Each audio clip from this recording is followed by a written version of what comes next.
The movie The Lives of Others showed how an army of spies was needed to monitor the people of East Germany in communist times. At its peak, the secret police, the Stasi, employed 100,000 people.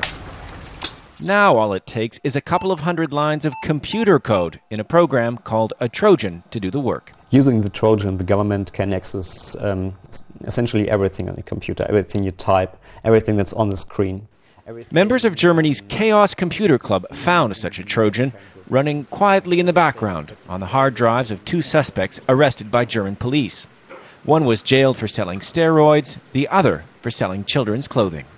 The program the hackers found can take over your computer's camera to see, for instance, what you're doing at home. It can take over its microphone and listen into any phone calls you might be making over the internet.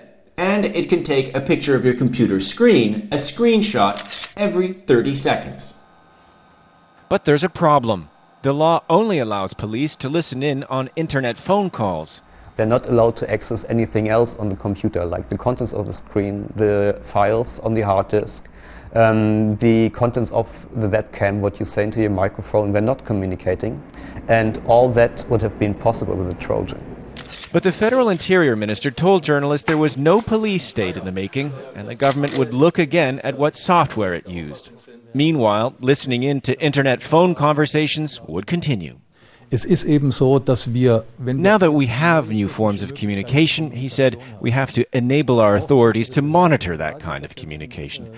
You can't forget that it all enables criminals to work better together. But the hackers say the governments, federal and regional, can't be trusted. And they warned that if there are new government Trojans out there, they will likely be much harder to find. Nick Spicer, Al Jazeera, Berlin.